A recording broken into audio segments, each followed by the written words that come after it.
یہ جو ہوا ہے اس کمیشن کا، ڈو یو تھنک کہ کہیں جائے گا کہ یہ بس ایک storm in the T cup ہے؟ دو چیزیں ہوتی ہیں پاکستان میں مالک بھائی، ایک کہ جن چیزوں کے اوپر معاشرے کے اندر بہت زیادہ سوالات اٹھتے ہیں، واقعات ایسے ہو جاتے ہیں، اس کے اوپر تحقیقات کا مطالبہ ہوتا ہے، کرداروں کو بے نقاب کرنے کی بات ہوتی ہے، اور پھر کچھ نہیں ہوتا۔ دوسرا یہ کہ کمیشنز بن جاتے ہیں اور پھر ہم نے یہ دیکھا ہے کہ ان کمیشنز کی رپورٹس بھی کئی دہائیوں تک پبلک نہیں ہوتی۔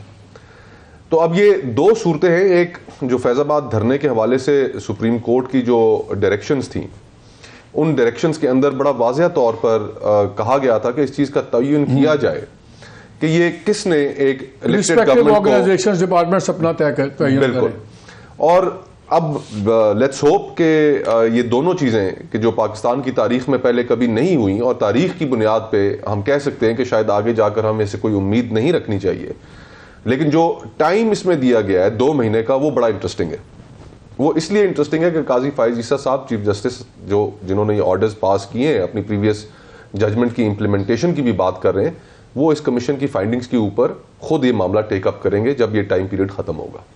تو ایسا نہیں ہے کہ کمیشن دائیں بائیں نکل جائے گا، کمیشن کو کچھ چیزیں ڈٹرمن کرنی پڑیں گی، اور ڈٹرمن بھی ایسے کرنی پڑیں گی کہ جس میں ایک سپریم کورٹ، پاکستان کی سب سے بڑی عدالت، اس کو مطمئن کیا جا سکے، جس میں جو جج صاحبان بیٹھے ہوئے ہیں وہ بڑے کلیئر ہیں اس حوالے سے کہ ماضی میں کیا ڈائریکشنز دی گئی ہیں۔ تو یہ اب ان کے لیے اب لیٹس ہوپ کہ یہ 2 مہینے کے اندر فری اینڈ فیئر قسم کی ایک ٹرانسپیرنٹ انویسٹیگیشنز ہوں۔ ذرا آپ اس چیز پہ ہیں، یہ پارلیمانی جمہوریت کے نام پہ جو ہوتا ہے، یہ کیا پارٹی صرف پاور کے لیے سب جائز ہے؟ فی الحال تو نظر ایسے ہی آتا ہے کہ سب جائز ہے ان کے لیے، اور شرمناک طریقے سے جائز ہے۔ پارٹیوں کے اندر صورتحال یہ کہ آج ڈاکٹر صاحب یہاں پر بیٹھ کر دفاع کرنے پہ مجبور ہیں، لیکن ڈاکٹر صاحب اس مشورے میں شامل ہی نہیں ہیں۔ ڈاکٹر صاحب کو کنسلٹ بھی نہیں کیا گیا، دیگر پارٹی کے لوگوں کو کنسلٹ بھی نہیں کیا گیا، کسی پارٹی کے اندر کنسلٹیشن نہیں ہوتی، یہ بند کمروں میں بیٹھ کر فیصلے کیے جاتے ہیں، اور فیصلے کرنے کے بعد آپ کو صرف کئی دفعہ تو ٹی وی کے ذریعے پتا چلتا ہے کہ جناب کی پارٹی نے یہ فیصلہ کر لیا، جس طرح مجھے پتا چلا ٹی وی کے ذریعے کہ جناب ہم نے باپ سے ووٹ لے لیے، کوئی اندازہ نہیں تھا۔ تو یہ جو ساری صورتحال ہے، سیاست کو ایک گالی بنا دیا ہے۔ ایک عام آدمی آج آپ کی کس بات پہ یقین کرے؟ آپ نے نکال کے پچھلے بیانات ان کے دکھا دیے جو انہوں نے باپ کے متعلق کہا، آج باپ والوں کی پگڑی پہن کر آپ میدان میں اتر آئے، تو عام آدمی آپ کی کس بات پہ اعتبار کرے؟ پھر جو مالک بھائی جو سب سے امپورٹنٹ چیز ہے جو یہ سیاسی پارٹیاں اور ہمارے قائدین نہیں سمجھ پا رہے، وہ ہے مورل اتھارٹی۔ آپ اس مانگے تانگے کے یہ جو لوگ آپ ساتھ لے کر حکومت بنا بھی آپ لیں گے، کیا آپ کے پاس میاں صاحب کے پاس یا مسلم لیگ نون کے جو بھی وزیر اعظم بنتے ہیں، کیا ان کے پاس کوئی مورل اتھارٹی ہوگی؟ جب وہ کہیں گے کہ جناب یہ تو آپ کو ہم نے دی ہے، وہ سمجھتے ہیں کہ مارشل اتھارٹی کی سپورٹ مورل اتھارٹی کی سینکشن سے زیادہ مضبوط ہے، اور یہی تو المیہ ہے، یہی تو سیاست کا دیوالیہ پن ہے کہ ان کے لیے اب پاور پالیٹکس جو ہے وہ اہم ہے، ان کے لیے اقتدار حاصل کرنا اہم ہے، اور وہ بھی اقتدار کا ایک چھوٹا حصہ، مکمل اقتدار بھی نہیں، اور لوگوں کے جو مسائل ہیں ان مسائل سے اب ان کا کوئی تعلق نہیں ہے۔ یہ الیکٹیبلز کیوں لینے پڑتے ہیں پولیٹیکل پارٹیز کو؟ یہ آج اس صورتحال میں کیوں ہے مسلم لیگ نون؟ اس لیے کہ آج ان کا کوئی نظریہ نہیں ہے، آج ان کے پاس کوئی بیانیہ نہیں ہے۔ میں ایک بیان سن رہا تھا، آپ نے بڑی اچھی بات کی، آپ نے کہا کہ جہاں بیانیہ کمزور ہو وہاں الیکٹیبلز کی سیاست آ جاتی، بٹ ہیونگ سیڈ دیٹ، مصدق نے امپورٹنٹ بات پوائنٹ آؤٹ کی تھی، وہ کہہ رہے تھے کہ دیکھیں جو بھی ہے گراؤنڈ ریالٹی ہے کہ اگر ایک پارٹیز ہیں، 5-6 پارٹیز ہیں، ووٹ بینک بٹا ہوا ہے، اور آپ نے اب ایک نظام چلانا تو ہے، آپ نے گورنمنٹ فارم کرنی ہے، تو کچھ گیو اینڈ ٹیک آپ کرتے ہیں، کچھ کس حد تک گیو اینڈ ٹیک ہم جائز سمجھے؟ Who draws that line? Give and take میں سب سے پہلی جو چیز ہے وہ یہ کہ آپ کا جو بنیادی اصول ہے سیاست کا، آپ کس مقصد کے لیے ہیں سیاست میں۔ اگر تمام سیاسی جماعتوں نے یہ بات از پر ذہن نشین کر لی ہے کہ طاقت کا سرچشمہ عوام نہیں ہے، طاقت کا سرچشمہ اسٹیبلشمنٹ ہے، تو سب سے پہلے تو آپ نے اپنی سیاست کو ہی قربان کر دیا، کوئی نظریہ بچا ہی نہیں پیچھے۔ کیونکہ ہمارے جو آئین ہے، جس بنیاد کے اوپر سیاست کرتے ہیں، جو پہلا نعرہ ہے لوگوں کے پاس ووٹ لینے جب جاتے ہیں، میں تو پچھلے چند دنوں میں کچھ ایک میٹنگز کر رہا تھا، میں یہ کہنے پہ مجبور ہو گیا لوگوں کو کہ آپ جس کو ووٹ دیں گے مجھے نہیں پتا کہ اس کو ووٹ ملے گی یا نہیں ملے گی، اور میں جو آپ سے ووٹ مانگ رہا ہوں مجھے نہیں پتا کہ آپ کی ووٹ میرے تک پہنچے گی بھی یا نہیں۔ اس حد تک ہم نے اس نظام کو گرا دیا، اور پھر اصولوں کے اوپر، کچھ منشور کے اوپر آپس میں ایک دوسرے کے ساتھ بات چیت ہوتی ہے۔ یہاں پر تو آپ اقتدار دکھائیں اور آپ دیکھیں گے کہ کیسے سارے اکٹھے ہو جائیں گے۔ جو 25 کروڑ لوگ ہیں ان کی زندگیاں ہیں، آج پاکستان میں لوگوں کو نہیں پتا کہ انہوں نے اپنا مہینہ کیسے گزارنا ہے، اپنا ہفتہ کیسے گزارنا ہے، اپنا دن کیسے گزارنا ہے۔ یہاں پر اس وقت ملک ڈیفالٹ کے دہانے پہ کھڑا ہے اور ان کی حرکتیں دیکھیں. یعنی صرف اقتدار اور یہ سیاست کا وہ مسخ چہرہ, وہ مکروہ چہرہ لوگوں کے سامنے پیش کر رہے ہیں کہ لوگ پاکستان میں سیاست سے نفرت کرنا شروع ہو گئے. میں جو پوائنٹ کہنا چاہ رہا تھا وہ یہ تھا کہ پالیٹکس میں مورل اتھارٹی کیسے واپس؟ مورل اتھارٹی کسی جگہ میں بھی نہیں ہوگی جب آپ کمپرومائز کر کے آئیں گے.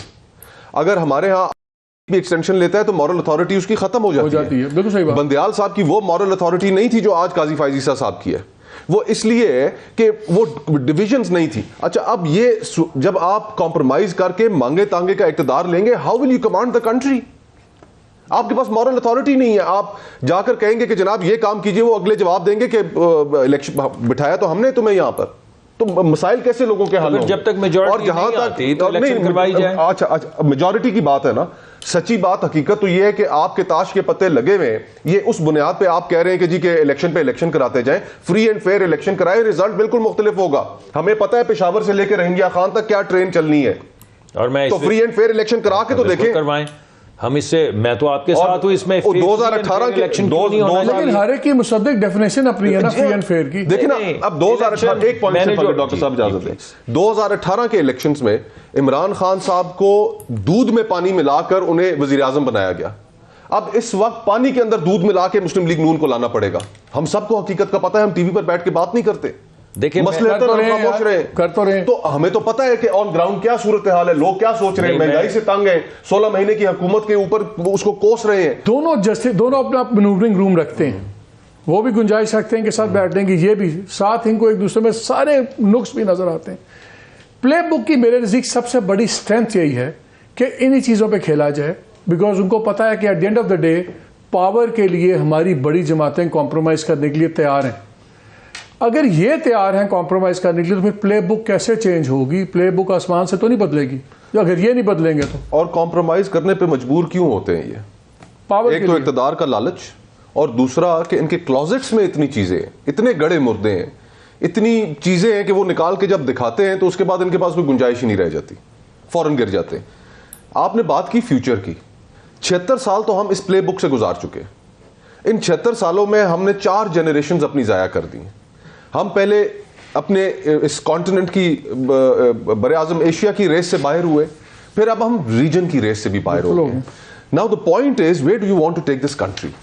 اب اگر اس طرح کی سیاست کرنی ہے جو آج یہ منظرنامہ پیش کر رہے ہیں, تو 64% اس ملک کی آبادی نوجوانوں پر مشتمل ہے. معذرت کے ساتھ آپ نے ایک جوان ملک کو یرکان زدہ سیاست سے آپ نے جکڑ رکھا ہے. لیکن وہ نہیں ماننے کے لیے خالی پی ٹی آئی والوں کے بچے تو جوان نہیں ہو رہے نا, مسلم لیگ والوں کے بچے جوان ہو رہے ہیں, پیپلز پارٹی والے تو یوتھ ان کے پاس بھی ہے. ان کے پاس کہاں ہے؟ دیکھیں نا 12 کروڑ 70 لاکھ اس ملک میں ٹوٹل ووٹر ہے, and with all due respect 5 crore 70 lakh voter اس ملک میں 35 سال سے کم عمر کا ہے. نا آنیسٹلی آپ مجھے بتائیں, اب فار رائٹ ریزنز اور رانگ ریزنز ان جماعتوں کی کوئی ایک میسیجنگ ہے اس طبقے کے لیے؟ وہ آج جو ہم سمجھتے ہیں کہ تحریک انصاف اتنی مضبوط ہے, کس وجہ سے ہم کہتے ہیں مضبوط ہے؟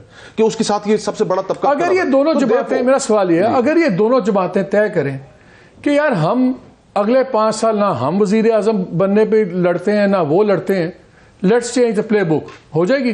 یہ بات کہنی کتنی مشکل ہے کہ ہم حکومت میں آئیں گے ہی نہیں. جو نظام اس وقت پاکستان میں چل رہا ہے, جس طریقے سے مسلم لیگ نون کو لاڈلا بنا کر حکومت تھمائی جا رہی ہے, جو ان کے ساتھ یہ باپ اور دیگر پارٹیاں شامل کی جا رہی ہیں, نظر آ رہا ہے, دیوار پہ لکھا نظر آ رہا ہے, ہم اس کو نہیں مانتے, ہم اپوزیشن میں بیٹھیں گے. یہ کہنا کتنا مشکل ہے.